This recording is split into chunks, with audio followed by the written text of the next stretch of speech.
Sean bienvenidos a un nuevo video. El día de hoy hablaremos sobre las constituciones que México ha tenido a lo largo de su historia, empezando primero con la Constitución de Cádiz. Bueno, en 1808, en España, durante la Guerra de los 6 Años, los franceses encabezados por Napoleón Bonaparte entraron al territorio y causaron la abdicación del rey Fernando VII y la ascensión al trono de José Bonaparte como nuevo monarca español. En América se gestaron los primeros movimientos de independencia, los cuales sentaron el precedente de lo que sería el movimiento en 1810, dirigido por Morelos y Miguel Hidalgo. El 24 de septiembre de 1810 se inauguró la Asamblea Constituyente de las Juntas Provinciales del Reino, mejor conocidas como las Cortes de Cádiz. En ellas había representantes de cada una de las regiones que componían el imperio. Las Cortes de Cádiz estaban conformadas por militares, altos mandos del clero, funcionarios del gobierno y la aristocracia, todos ellos de corte conservador que desconocían la autoridad de José Bonaparte. Así crearon una constitución que buscaba dividir los poderes, dar igualdad entre españoles y americanos, dar división a todas las regiones, así como el derecho al voto. Los representantes mexicanos además buscaban que se reconociera la gran diversidad cultural del territorio y dar equidad a todos los ciudadanos. Además exigían eliminar el sistema de castas y de esta forma evitar el crecimiento de la confrontación armada en la Nueva España y fortalecer así las nuevas instituciones, pues eliminarla significaba abolir la esclavitud en todo el imperio español y darles identidad a todos como ciudadanos de una misma nación, esto mucho antes que los estadounidenses y que los franceses. La Constitución de Cádiz, que fue promulgada en la Ciudad de México el 30 de septiembre de 1812 y el 25 de septiembre de 1812 entró en vigor la Constitución. En ella se estableció una monarquía parlamentaria, es decir, un gobierno con un rey controlado por el poder legislativo, con diputados elegidos en elecciones de todas las provincias del imperio. Así también daba la libertad de prensa a toda la población y las instituciones que antes eran llamadas reales ahora serían conocidas como nacionales. El movimiento de insurgencia siguió en pie y aunque el gobierno virreinal de Félix María Calleja aceptó la Constitución de Cádiz, hizo todo lo posible por limitar la libertad de prensa, así como anular los procesos electorales de las juntas provinciales, donde fueran electos representantes que favorecieran los ideales de los insurgentes. La Constitución de Cádiz pudo haber sido un instrumento para dar una salida a las demandas de libertad y de justicia de los insurgentes. Incluso Morelos llegó a declarar su aceptación a los preceptos de Cádiz, aunque señalaba que ésta mantenía el estatus de privilegio y desigualdad y excesos de las clases privilegiadas, como bien lo señaló en el Sentimiento de la Nación. En 1814, los españoles lograron expulsar a las tropas napoleónicas de su territorio y restauraron a Fernando VII como legítimo rey. Este recuperó el absolutismo y abolió Cádiz. Un año más tarde, en México también se restauró el absolutismo, aunque para la población las ideas de Cádiz habían calado bastante profundo en la idea de lo que deseaban para el reino, y también le dio una idea jurídica a los insurgentes sobre lo que deseaban hacer.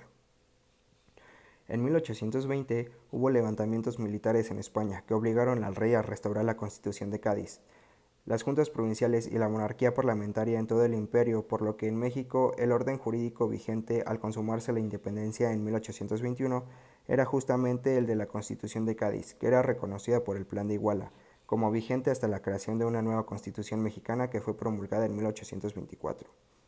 En 1824, la primera Constitución mexicana tuvo como base la de Cádiz, de la cual recuperó la idea del sistema electoral, la división de territorios independientes, la división de poderes y la libertad de expresión. Al final, el México independiente se convirtió en un caos. Las ideas liberales de la Constitución se confrontaban con la aristocracia conservadora mexicana, lo que provocó guerras internas, facilitó invasiones, creó bandos entre federalistas y centralistas e incluso impulsaron tanto el primer como el segundo imperio mexicano, con bandos que deseaban una república y otros que deseaban una monarquía. Ok, ya que hablamos un poco sobre la Constitución de Cádiz, me parece correcto adentrarnos ahora a la Constitución de Apatzingán. La Constitución de Apatzingán de 1814 es el antecedente inmediato de la primera Carta Magna de México. A pesar de no haber entrado en vigor, significó un paso fundamental en la lucha independentista que contribuyó a nuestra libertad, sentando las bases para la consolidación del Estado mexicano. El Decreto Constitucional para la Libertad de la América Mexicana, también conocida como Constitución de Apatzingán, fue la primera redactada en México, promulgada por el Congreso de la Anáhuac el 22 de octubre de 1814 en Apatzingán, Michoacán. En ella están contenidas muchas de las ideas del generalísimo José María Morelos y Pavón, integrada por 242 artículos y dividida en dos partes: principios o elementos constitucionales y formas de gobierno. En esta Constitución destacaba el reconocimiento de la religión católica, así como los conceptos de soberanía, ciudadanía, igualdad ante la ley y el respeto a la libertad. Pretendían velar por la protección de los pobres a través de la moderación de la opulencia y el aumento de su jornal, que se traduciría en la mejora de sus costumbres, los alejaría de la ignorancia, la rapiña y el hurto. Parte de este texto plantea que los bienes deberían repartirse correcta y justamente de manera que nadie enriquezca en lo particular y que todos queden socorridos en lo general. Pese a las buenas intenciones, debido a... Ok, ahora hablaremos un poco sobre la Constitución de 1824. El 4 de octubre de 1824 entró en vigor la primera Constitución Federal de los Estados Unidos Mexicanos, siendo este documento de carácter jurídico y político, que estableció el sistema político federal y tuvo como fin principal el de declarar el carácter independiente de México como país. La creación de esta Constitución Federal se dio tiempo después de concluido el primer imperio mexicano, de Agustín de Iturbide, y que México se declarara una nación independiente. Entonces se estableció un gobierno provisional que convocó a un Congreso Constituyente. Se reunió el 5 de noviembre de 1823 y 2 días después, el 7 de noviembre, celebró su instalación solemne. Lo que pretendía este Congreso era tratar de conciliar las tendencias políticas existentes, y después de varios debates se aprobó el 24 de enero de 1824 el documento llamado Acta Constitutiva de la Federación Mexicana, en el cual se establecieron las bases fundamentales para la Constitución Federal. El Congreso Constituyente siguió con sus sesiones hasta el 5 de octubre de 1824, cuando clausuró sus actividades. El día anterior, el primer presidente de la República, el general Guadalupe Victoria, había jurado solemnemente la Constitución Federal de los Estados Unidos Mexicanos, promulgada en esa fecha, que terminó de manera definitiva la vigencia de la Carta Española de Cádiz de 1812.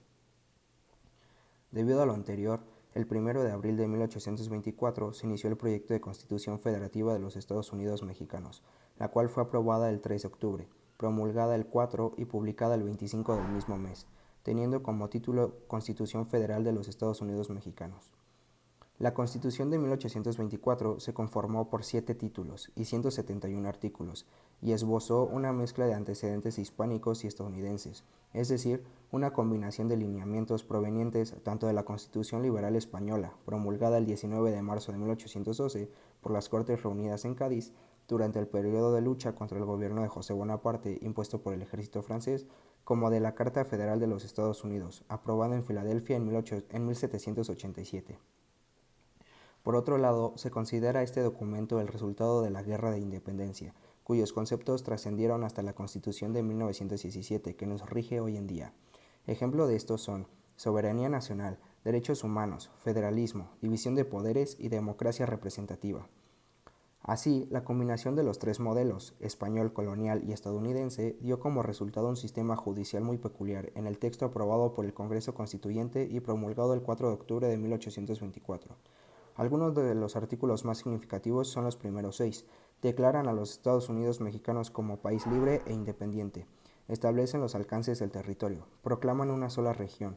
Definen los estados de la República y anuncian la división del supremo poder de la Federación para su ejercicio en legislativo, ejecutivo y judicial. Muy bien. Ahora, la siguiente constitución que veremos es la de 1836. Así pues, comenzamos. Al promulgarse la Constitución Federal de 1824, se pensó que sería la solución a la violencia y desorden, pero no sucedió. Al contrario, México se adentró en un periodo de constantes enfrentamientos entre diversos grupos que deseaban imponer su visión de nación. En esta etapa destacó el hombre que se levantó en contra del imperio, Antonio López de Santa Anna. El constante caos generado por los militares y eclesiásticos, señala Emilio Rabasa, desprestigió el régimen federal, encaminando a la República al constitucionalismo centralista. El primer paso que se dio en ese sentido fue atacar las leyes liberales impulsadas por Valentín Gómez Farías. El 25 de mayo de 1834, los conservadores, al grito de religión y fueros, difundieron el acta del plan de pronunciamiento de la villa de Cuernavaca. En enero de 1835 inició sesiones la sexta legislatura, cuyos miembros eran en su mayoría conservadores, cuya tarea consistió en revisar lo hecho por sus antecesores y expedir el 28 de febrero una ley por la que se desconoció la autoridad del vicepresidente Valentín Gómez Farías, cesándolo de sus funciones. En septiembre de 1835, el Congreso de la Sexta Legislatura, violando las disposiciones de la Carta Magna de 1824, se declaró Congreso Constituyente, investido para modificar la forma de gobierno. El 23 de octubre de este mismo año expidió las bases para la nueva Constitución, lo que derivó en las 7 leyes o Constitución del régimen centralista. La primera de las 7 leyes se promulgó el 15 de diciembre de 1835. Las 6 restantes fueron aprobadas sucesivamente. La Constitución centralista se terminó el 6 y se promulgó el 29 de diciembre de 1836. Con esta se pensó que se resolverían los problemas de la nación. Sin embargo, la realidad fue muy diferente. El sistema centralista motivó a Texas y a otras regiones, como Yucatán, a declarar su independencia. En enero de 1839, Santa Anna regresó a la presidencia de la República y de inmediato envió al Congreso un proyecto de iniciativa de reformas constitucionales. El 28 de septiembre de 1841 se proclamaron las bases de Tacubaya, con el objetivo de derrocar al presidente Anastasio Bustamante y desconocer a los 4 poderes constitucionales del gobierno centralista. El 11 de diciembre de 1842, los habitantes de Puebla se pronunciaron desconociendo al Congreso Constituyente. 8 días después, el gobierno expidió un decreto que facultó al gobierno para nombrar una junta de notables para que formaran las bases que organizaran a la nación. El 6 de enero de 1843 quedó formalmente instalada la Junta Nacional Legislativa. El 12 de junio de 1843 se sancionaron las bases orgánicas de la República Mexicana, con 202 artículos y 11 títulos, y el 22 se publicaron. Ahí reiteraron la independencia de la nación y la organización en república centralista. Se conservó la división territorial establecida en 1836. Se suprimió al Supremo Poder Conservador, creado en 1836, cuya finalidad era fungir como mediador entre los demás poderes y con suficiente poder para vetar leyes. Se declaró que el país profesaba y protegía la religión católica, y se desconoció la ciudadanía la percepción de una renta anual. Siguiendo con nuestro trabajo, la siguiente constitución que veremos es la de 1843. Así que empecemos. La Junta Nacional Legislativa publica una nueva constitución que sustituye a la de las 7 leyes de 1836. El nuevo ordenamiento fue elaborado por una comisión presidida por el general Valencia y por Sebastián Camacho, Cayetano Ibarra, Manuel Baranda, Manuel de la Peña y Peña, Simón de la Garza y el arzobispo de México. Según María del Refugio González, la Constitución de 1843 está dividida en 11 títulos, subdivididos por rubros que contienen artículos. El título 1 está dedicado a precisar la forma de gobierno de la nación mexicana, que sería República Representativa Popular, el territorio y la religión de la misma. Como en casi todos los textos de la época, la religión católica era la del Estado. El título segundo se ocupa de los habitantes. El artículo 9 de este título fijaba los derechos de los habitantes de la República: libertad de todos los que se encontraban en el territorio mexicano, libertad de imprenta, garantías del proceso, conservación de los fueros militar y eclesiástico, garantía de inmovilidad de la propiedad privada, tanto de particulares como de corporaciones, y libertad de circulación. En el artículo tercero se fijaban los derechos y obligaciones de los mexicanos y de los ciudadanos mexicanos. La diferencia entre una y otra calidad dependía de que tuvieran o no tuvieran ingresos anuales determinados, procedentes del capital físico, industrial o trabajo personal honesto. El título cuarto estaba consagrado al poder legislativo, dividido en 2 cámaras: diputados elegidos por las asambleas departamentales, el presidente de la República y la Suprema Corte de Justicia, en un complejo proceso que describe este título. Tanto los candidatos a diputado como los candidatos a senador debían tener un ingreso anual determinado para poder ser susceptibles de elección. En este título se especificaban los periodos de sucesiones del Congreso, el modo de formación de las leyes, las atribuciones y restricciones del Congreso, las facultades económicas de ambas cámaras y peculiares de cada una de ellas, y la manera de constituir la comisión permanente durante el periodo del receso del Congreso. El título quinto se dedicaba a señalar los requisitos, funciones y prohibiciones del encargado del Poder Ejecutivo. El presidente duraría en funciones 5 años y estaría asistido en el desempeño de estas por 4 ministros. Se prevenía la existencia de un órgano colegiado, llamado Consejo de Gobierno, constituido por 17 vocales, que realizaría funciones de consulta y asesoramiento del Ejecutivo, así como la proposición de reglamentos y medidas útiles para la administración. El título sexto se destinaba a fijar la composición del Poder Judicial, depositado en una Suprema Corte de Justicia y los tribunales superiores y jueces inferiores que fijaban las leyes. Sustituían los tribunales de Hacienda, Comercio y Minería mientras no se dispusiera otra cosa. Asimismo, se contemplaba la existencia de una corte marcial, con magistrados nombrados por el presidente a propuesta interna del Senado y cuyo encargado sería vitalicio. Finalmente, se establecería un tribunal para juzgar a los ministros de la Suprema Corte de Justicia. El gobierno de los departamentos es el contenido del título séptimo. Al frente de estos estarían las asambleas departamentales y el gobernador. Asimismo, tendrían tribunales superiores de justicia y jueces inferiores. Las asambleas departamentales solo tenían facultades reglamentarias, administrativas y algunas haciendas. Aunque podían proponer al Congreso iniciativas de ley, ellas eran las encargadas de hacer la propuesta al Gobierno Supremo, de por lo menos 5 personas, para la designación del gobernador. Este funcionario debía ser nombrado por el presidente de la República. Sus funciones se reducían a cuidar de la conservación del orden público y del proceso de publicidad de las disposiciones emanadas del Congreso Nacional, el Ejecutivo y los decretos de las asambleas departamentales. Asimismo, podía regresar por su revisión a los órganos arriba citados. Las disposiciones que consideraba contrarias a las bases o a las leyes, se insistía en los órganos creadores del derecho, debía publicarlas.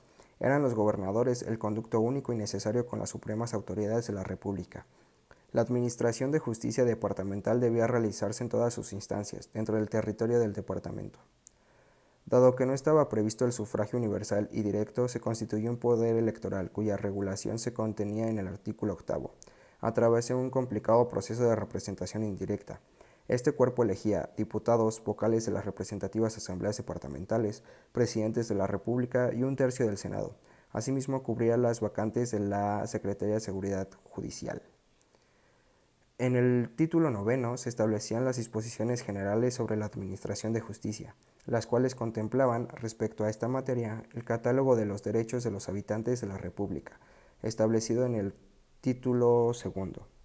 El título 10 se refería a la hacienda pública, que sería general y departamental, y finalmente el título 11 fijaba las reglas para la observancia y reforma de las bases orgánicas. El centralismo tampoco trajo paz al país y por lo contrario sirvió como pretexto para la separación de Texas. La pugna entre los grupos continuó, así como la demanda de una nueva reforma constitucional. Al regresar Santa Anna a la presidencia de la República en 1839, propuso al Congreso la reforma sin esperar el plazo establecido en la Constitución de las 7 leyes. El Supremo Poder Conservador autorizó al Congreso para que asumiera funciones de constituyente. En junio de 1840 se encargó a una comisión de diputados un proyecto de reformas, pero Santa Anna regresó el poder a Bustamante y el 28 de agosto del año siguiente, junto con los generales Paredes y Valencia, suscribió las bases de Tacubaya, desconociendo los poderes ejecutivo y legislativo. Nuevamente Santa Anna fue nombrado presidente y convocó a las elecciones, las que tuvieron lugar el 10 de abril de 1842. El nuevo Congreso, integrado en una mayoría por diputados liberales, formuló un proyecto de constitución que fue rechazado. Elaboró un segundo proyecto que fue por la Cámara de Términos Generales, pero rechazado por los conservadores. En diciembre de 1842, Santa Anna se ausentó de la presidencia en tanto un grupo de Huejotzingo desconocía exitosamente al Congreso. Así pudo ordenar la disolución del mismo y el 6 de enero de 1843 reunir una junta de notables, precedida por Nicolás Bravo, para que formulara un nuevo estatuto constitucional.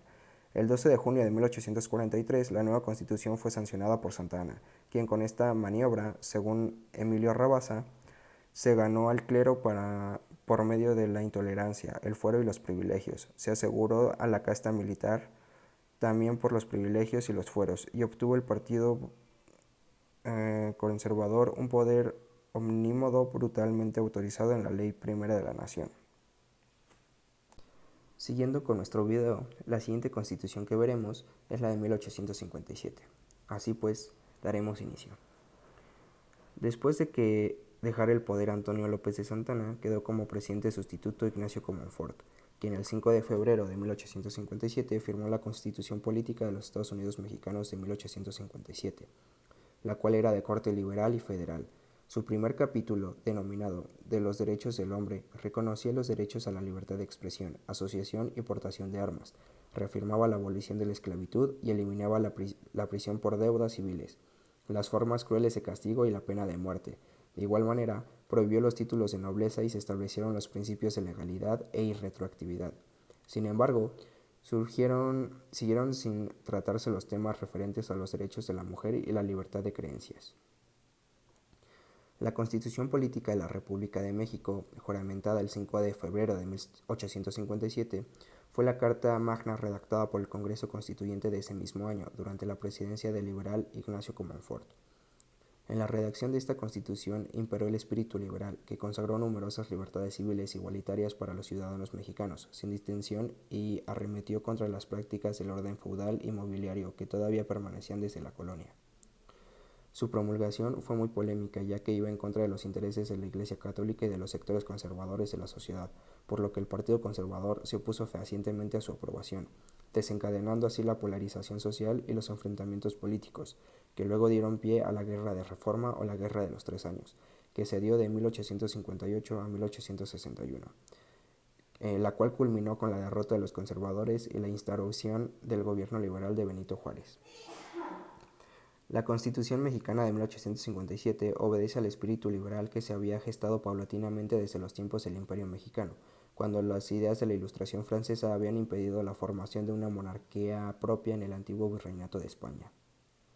Este pensamiento liberal se hizo con el poder tras el fin de la dictadura de Santa Anna, cuando Comonfort asumió la presidencia interina en 1855 y convocó un Congreso Constituyente para redactar una nueva Constitución, de acuerdo a lo establecido en el Plan de Ayutla. El Congreso Constituyente, convocado por los liberales en 1855, estaba integrado por dos grupos: los liberales moderados, que abogaban por el retorno de la Constitución de 1824, y los liberales puros, que pretendían una nueva Carta Magna con cambios mucho más radicales. Estos últimos, finalmente, lograron imponer sus propuestas a pesar de la influencia que el presidente Comonfort ejercía en la bancada moderada, pues eran mayoría. Entre estos constituyentes liberales puros destacamos a Ponciano Arriaga, Guillermo Prieto, Francisco Zarco, José María Mata y Santos Degollado. La nueva Constitución se estructuró en base a 8 títulos y 128 artículos. Los títulos contemplaban los siguientes temas. Título primero: de los derechos del hombre, de los mexicanos, de los extranjeros, de los ciudadanos mexicanos. Título segundo: de la soberanía nacional y de la forma de gobierno, de las partes integrantes de la Federación y del territorio nacional. Título tercero: de la división de poderes. Título cuarto: de la responsabilidad de los funcionarios públicos. Título quinto: de los estados de la Federación.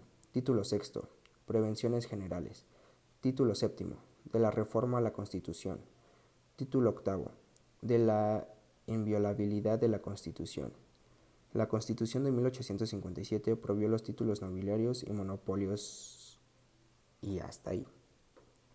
Entre los cambios más trascendentales que incluyó la nueva Constitución se destacan la consagración de la libertad de expresión, la libertad de asamblea, la libertad del porte de armas y otras libertades individuales para los ciudadanos mexicanos. Asimismo, confirmó la abolición de la esclavitud, eliminó la posibilidad de ir a prisión por deudas civiles, así como las formas de tortura y la pena de muerte.